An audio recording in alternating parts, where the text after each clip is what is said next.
ರಾಜ್ಯ ಸರ್ಕಾರ ಗ್ಯಾರಂಟಿಗಳನ್ನ ಕೊಡ್ತಾ ಇದೆ. ಆದ್ರೆ ಈಗ ರಾಜ್ಯದ ಜನ ಕೇಳ್ತಾ ಇದ್ದಾರೆ, ಎಲ್ಲಿದೆ ರಕ್ಷಣೆಯ ಗ್ಯಾರಂಟಿ ಅನ್ನುವಂಥ ವಿಚಾರವನ್ನ, ಅನ್ನುವಂಥ ಪ್ರಶ್ನೆಯನ್ನ ಈಗ ಜನ ಕೇಳ್ತಾ ಇದ್ದಾರೆ.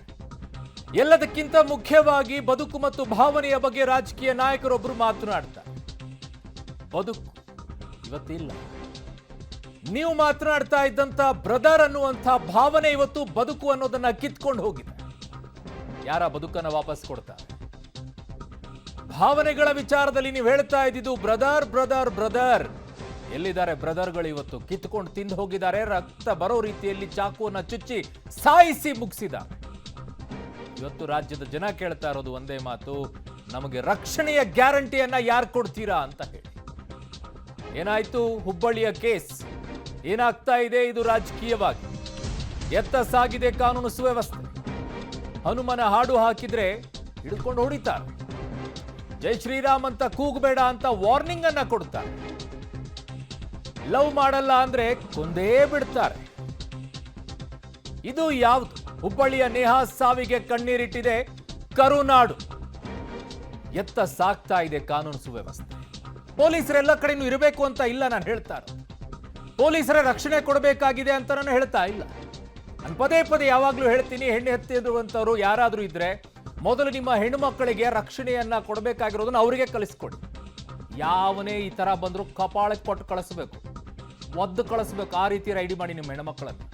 ಯಾವನಾದರೂ ಬರಲಿ, ಸರ್ಕಾರದಿಂದ ರಕ್ಷಣೆಯ ನಿರೀಕ್ಷೆ ಮಾಡಬೇಡಿ. ಇನ್ಮೇಲೆ ಅವರವ್ರ ಮೂಗಿಗೆ ತುಪ್ಪ ಸವರೋ ರೀತಿಯಲ್ಲಿ ಅವ್ರಿಗೆ ಬೇಕಾದವ್ರಿಗೆ ಮಾತ್ರ ಕೊಟ್ಕೊಳ್ತಾರೆ. Z security, Z plus security ಇಂಥವೇ ಇರ್ತವೆ, ಇನ್ಯಾರಿಗೂ ಕೊಡಲ್ಲ. ಹುಬ್ಬಳ್ಳಿಯಲ್ಲಿ ಕಾಂಗ್ರೆಸ್ನ ಕಾರ್ಪೊರೇಟರ್ ಮಗಳನ್ನ ಹತ್ಯೆ ಮಾಡಿದ್ದಾರೆ. Justice for Neha. ದೇಶವ್ಯಾಪಿ ಈಗ ಆಕ್ರೋಶ ಭುಗಿಲೆದ್ದಿದೆ. ಕಾಲೇಜು ಆವರಣದಲ್ಲೇನೆ ಬರ್ಬರವಾಗಿ ಕೊಲೆಯಾಗಿದ್ದಾಳೆ ನೇಹಾ. 9 ಬಾರಿ ಇರಿತಾನೆ ಅವರು. ಯಾರು? ಫಯಾಜ್ ಅನ್ನುವಂಥ ಸೈತ. ಲವ್ ಮಾಡಲ್ಲ ಅಂತ ಹೇಳಿದ್ದು ಒಂದೇ ಕಾರಣಕ್ಕೆ ಈಗ ಕೊಲೆ ಮಾಡಿ ಹಾಕ್ತಾರೆ. ಲವ್ ಜಿಹಾದ್ ಕಾರಣ ಅಂತ ಅವರ ತಂದೆ ನಿರಂಜನ್ ಅವರು ಹೇಳ್ತಾ ಇದ್ದಾರೆ. ಕಾಂಗ್ರೆಸ್ನ ಕಾರ್ಪೊರೇಟರ್ ಯಾರ ಓಲೈಕೆಯನ್ನ ಮಾಡ್ತಾ ಇದ್ರು ಅವರೇ ನಿಮ್ಮ ಮನೆಗೆ ಕುತ್ತಾಗಿದ್ದಾರೆ ಅನ್ನುವಂಥದ್ದು ಈಗ ಹಲವು ಕಡೆಗಳಲ್ಲಿ ಚರ್ಚೆಗೆ ಬಂದಿಡ್ತಾ ಇದೆ. ನಿಜವಾಗಿಯೂ ಹಾಗಾಗ್ತಾ ಇದೆ. ಚರ್ಚೆ ಮಾಡಬೇಕು. ಏನು ಮಾತನಾಡಿದರೆ ನೋಡೋಣ. ಹಳೆ ಎಕ್ಸ್ ಸ್ಟೂಡೆಂಟ್ ಅವನು, ಈಕಿ ಪಾಸ್ವನ್ ಆದ್ಲು.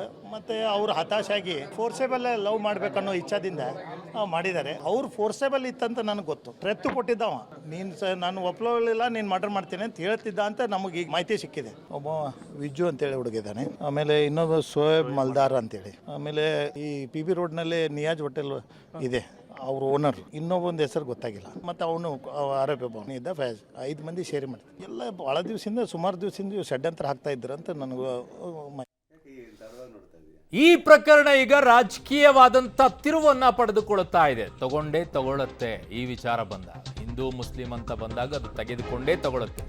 ರಾಜಕೀಯ ತಿರುವು ಪಡೆದುಕೊಂಡಿರುವಂಥ ಪ್ರಕರಣ ಲವ್ ಜಿಹಾದ್ ವರ್ಸಸ್ ವೈಯಕ್ತಿಕ ಕಾರಣ. ಬಿಜೆಪಿ ಹೇಳ್ತಾ ಇದ್ದು ಲವ್ ಜಿಹಾದ್, ಅವರ ತಂದೆ ಹೇಳ್ತಾ ಇದ್ದಾರೆ ಲವ್ ಜಿಹಾದ್. ಆದರೆ ಕಾಂಗ್ರೆಸ್ ಹೇಳ್ತಾ ಇದೆ ಇದು ವೈಯಕ್ತಿಕ ಕಾರಣಕ್ಕಾಗಿದೆ ಅಂತ ಹೇಳಿ. ಕೊಲೆಗೆ ಲವ್ ಜಿಹಾದ್ ಕಾರಣ ಅಂತ ನೇಹಾ ತಂದೆ ಹೇಳ್ತಾ ಇದ್ದಾರೆ. ಲವ್ ಜಿಹಾದ್ ಷಡ್ಯಂತ್ರವನ್ನ ಕಾಂಗ್ರೆಸ್ ಸರ್ಕಾರ ಒಪ್ತಾ ಇಲ್ಲ. ತನಿಖೆಯ ಹಂತದಲ್ಲೇ ಭಿನ್ನ ವಿಭಿನ್ನ ವ್ಯಾಖ್ಯಾನವನ್ನು ನಡೀತಾ ಇದೆ. ಇದು ವೈಯಕ್ತಿಕ ವಿಚಾರಕ್ಕೆ ನಡೆದಂಥ ಕೊಲೆ ಅಂತ CM DCM ಹೇಳ್ತಾರೆ. ಇದು ಲವ್ ಜಿಹಾದ್ ಅಲ್ಲ, ಲವ್ ಕೇಸ್ ಅಂತ ಹೋಮ್ ಮಿನಿಸ್ಟರ್ ಹೇಳ್ತಾರೆ. ಕನ್ಕ್ಲೂಷನ್ಗೆ ಬಂದುಬಿಟ್ರು. ರಾಜಕೀಯ ತಿರುವನ್ನ ಪಡೆದುಕೊಂಡಿರುವಂತಹ ಪ್ರಕರಣದಲ್ಲಿ ಭಿನ್ನ ವಿಭಿನ್ನ ರೀತಿಯಲ್ಲಿ ವ್ಯಾಖ್ಯಾನವನ್ನ ಮಾಡಲಾಗ್ತಾ ಇದೆ. ಕರ್ನಾಟಕದಲ್ಲಿ ಕಾನೂನು ಸುವ್ಯವಸ್ಥೆಯನ್ನು ಕಾಪಾಡತಕ್ಕಂಥದ್ದು ನಮ್ಮ ಸರ್ಕಾರದ ಕರ್ತವ್ಯ. ಅದನ್ನು ಮಾಡ್ತಾರೆ.